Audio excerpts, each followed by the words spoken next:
السلام عليكم ورحمة الله وبركاته. بسم الله الرحمن الرحيم. Alhamdulillah. والصلاة والسلام على رسول الله. Jazakumullah khair, Sisters Mahan and MAS, for these opportunities. I think these are very good opportunities for us to interact with our community and to engage the leaders that are doing the work at the local level and at the state level and across the nation. But I wanted to preface my comments by some notes I had from a book I am reading, but I had the chance to review most of it, which is a book that came out recently talking about the constitutional crisis in the Islamic civilization. The reason I want to preface this with this is because there's no question about the fact that what drives the political participation of any community is the set of values that drives them, whether it's the sense of obligation, the reason to stand for causes that matter, and then contextualize this within an American context, which is ultimately a human experiment. But for us as Muslims, it's very important to understand that when we look at the fact that this deen, the guidance that Allah subhanahu wa ta'ala revealed to all of humanity, it came to ensure that humans live in accordance with certain values and guidelines. And the human being who is entrusted with being the guardian for these values and for cultivating life and ensuring the health and the prosperity of all, that set of value has to be translated into a pathway that human beings can use to interact. And I think no matter where you are as a Muslim and where you are as a human being, you need to be grounded in those set of values that allow you to develop your level of participation and develop your skill and know-how. And it's sorely needed within that context for us to relate to the human experiment we live in, the one that we call 21st century America, to be able to dig in through these jewels that exist within our own values and principles to be able to bring them into fruition. And the fact of the matter is that when we understand the American experiment as a human experiment with people who came to cultivate certain values, to cherish liberty and to be able to pursue, the opportunities and to cultivate the rights given by God the Almighty, the right of life, liberty, and the pursuit of justice or the pursuit of happiness, then you can very easily relate to how you can become an active American from the minute you hit the ground in America. And now we're a mature community with generations, and although if you look at the actual statistics, we're still predominantly a first-generation community, believe it or not. Even though, mashallah, the segment of those who are born as first and second generation, and certainly the existence of old communities like the African-American community and so on and so forth. But the numbers speak, because the Muslim American numbers are increasing significantly, and that increase is also reflective of the stage of political participation we're in America. So we need to be cognizant to what those factors are, but at the same time aspire to what the American experiment is all about.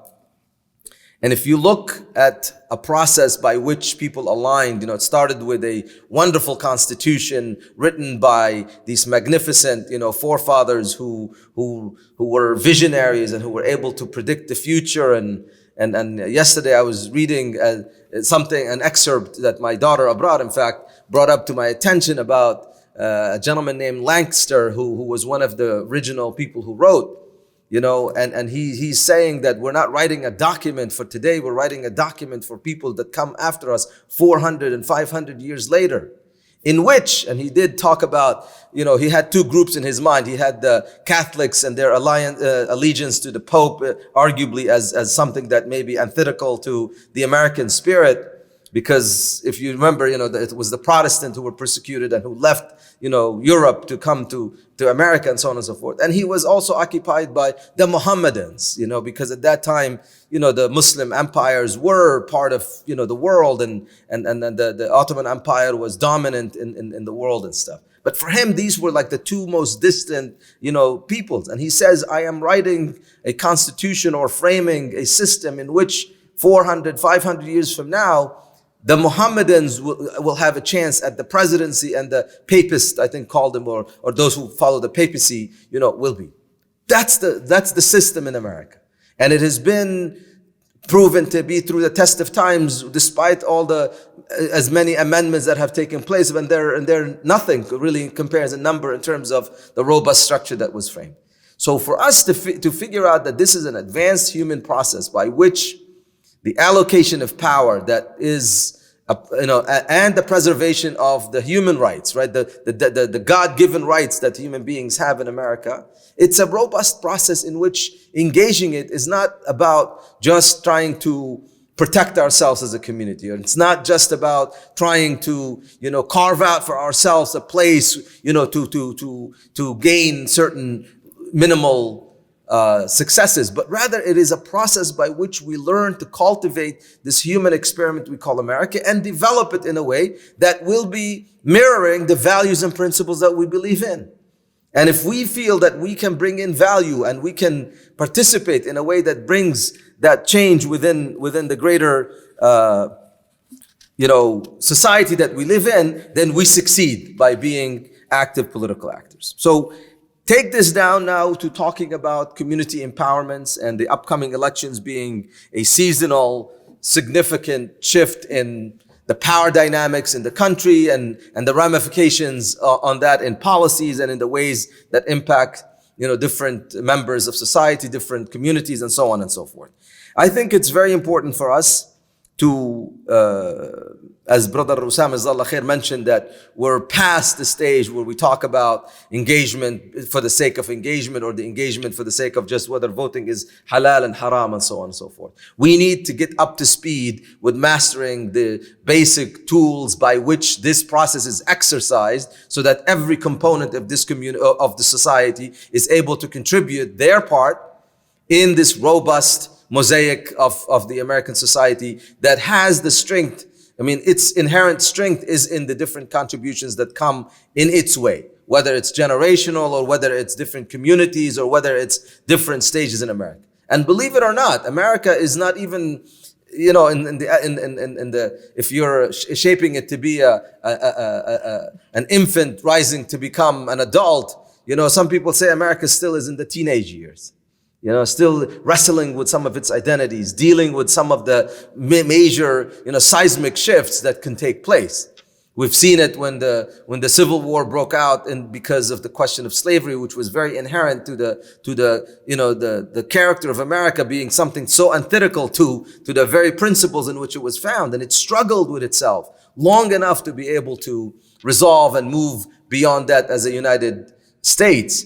And then, you see these waves coming throughout the times, whether it's the Great Depression or whether it's some of the social and economic waves. And I believe currently we are going through something like this that defines America. Is it a majority-driven country, white America, or is it a minority-majority country, or is it true to its principles of tolerance and diversity and the engagement that allows all these communities to build this new America that is a shared vision by all of its components. And so don't take these matters lightly. Don't think about the fact that by becoming politically involved, you're just doing this exercise of preserving some of your rights, but rather you are shaping the future of the project you're invested in. You're shaping the future of the communities that you believe are your brothers and sisters in humanity, and you believe that the well-being of what we do today, the well-being of what we can configure and work together on today, is the very foundation for the prosperity and the success of this country we love and the country we call America. And so it comes with a great sense of seriousness, with a great sense of importance that we do this. I was asked to speak specifically on the short-term tactics to increase political engagement. And I believe that the maturity level across our country and across our communities is really past the stage of wanting to understand the importance, let's say, of voting, right? But you got to realize that that is not devoid from the fact that we still have an under 60% participation level at our communities, which is not matched by more mature communities that have gone through the challenges we have gone through and recognize the importance of these tools. So we still have to do the basics. We still have to get out and vote. We still realize that those who run for public office, whether they're from us or from the other communities, they do look at voter databases and they look at communities that really vote and the communities that don't vote, and those are public information. And those that do not vote become less important for them as they navigate the calculus of a campaign, which has limited resources and limited outreach. So we can't ignore these issues. We have unique needs within our community. I live in the Dar al-Hijra community in Northern Virginia. I've been there since 1982. That's 37 years. Literally before it was a masjid even. And every time we develop, let's say, progress in the civic engagement and in the outreach programs, and we do tremendous work across the board, we are challenged every day by the new refugees and the new immigrants that come to our community. And Dar al-Hijra, like I said, I know it as like the back of my hand. I grew up in that place. But every phase, every few years, to me, it's a new place. Just because of the magnitude and the size of change that we have. And such is our community, and there's nothing wrong with that. But we need to recognize those challenges and have a robust process by which we are able to engage them and immerse them really into the American political process soon enough so that they become effective members. Otherwise, time is not on our side. We shouldn't be watching this process just for it to happen naturally. That's not gonna bode well with our community because of the challenge of the time, because of the severity of the attention paid to something called Islam or the Muslim community, and the need for people to become engaged soon enough. So those are particular challenges to our community. So it doesn't take away from us to do this constant campaigns of registering to vote, making awareness, educating people, creating a political culture, and doing these things. But the other level that has to take place also is what I call Civics 102 or Civics 201, the level where it's no longer about just participation. It's about understanding the issues. It's about understanding the dynamics that make and forge as the foundation of these alliances and these coalitions, and how we can become a value-based, or value-driven, community or issue-driven community, as opposed to being beholden to a political structure that, may have its pluses, may have its minuses, the two-party system, and so on and so forth. So those are things that ought to be discussions, not just in the, political party meetings and conventions, but also in our masajid. Because these ultimately tie to what values represent what we call America and how we can become impactful in shaping those foundations by which the country will move forward. If we talk about the crises of, racism or poverty or the environmental challenge or the immigration and the criminal justice reform and so on and so forth, those are issues that stem from the practices of individuals who have crises, whether it's in values or whether it's in the social norms that need to be changed and adopted. And those don't come without having know-how, without having expertise and knowledge and serious discussions, and even a development of our own Islamic, identity and understanding of these issues. Our Islamic understanding is not just about salah and zakah and hajj and everybody is happy and they make their prayers in the masjid and they leave. And then when we are challenged with questions of identity and questions of truly what these values mean in the greater society, we're now hitting the divide between the public and private. Yeah, we want to define Islam for ourselves and we want to live our Islam within our masajid, but we don't live devoid from the connection to the greater society that requires of us a level of engagement and a level of expertise that goes beyond. So my dear brothers and sisters, when we talk about short-term tactics, like I said, we can talk about a cookbook that can be easily replicated. Get involved, get engaged, and I agree with Usama 100%. We need to get out of the mode of waiting for somebody else to do this for us. We need to be the ones doing it and delivering it. And not only are we able to, rub shoulders and raise funds and run campaigns, But we are about bringing about a very unique perspective in many ways that will enhance and improve and fortify the American perspective overall. And it will be a blessing, inshallah, for all once that takes place. And our holding back and our not wanting to jump in is holding that back. So we need to do that as well. I will conclude lastly by saying that one of the many of the senior members who have developed years of experience and stay really look at the engagement of the Muslim community as a must, because they feel that the robustness of America only happens when every component of its members, whether it's, from the Far East or the Far West, they need to contribute what genuinely represents them in the fullest, unashamedly and unapologetically, and being able to present it in the best way possible. And let that war of ideas, or let that mix of ideas bring about the best ideas that will be befitting for all, not just for that one community. But don't shy for saying who you are and what you represent and what your ideas you have, for not only is it, alhamdulillah, stems from a guidance that is for all of humanity, but rather they are truly human values and principles that will, inshallah, elevate all. I ask Allah subhanahu wa ta'ala to guide us. Jazakumullah khair wa akhir da'wana alhamdulillah. We can. So if you have any questions, feel free to ask. You can go up to the mic or you can just speak up. Yes. Question: how soon we are going to engage our masajid to be able to really lead us, make us aware of what's going on us? Most of the time we see masajid say, well, we don't talk about politics here. It's for your religion, which we always forget that during the Prophet the masjid, remember, it was a source of education and religion and the politics and issue resolution. So this is how our leadership will educate us about surrounding ourselves, who to vote for, which ones we can, which ones.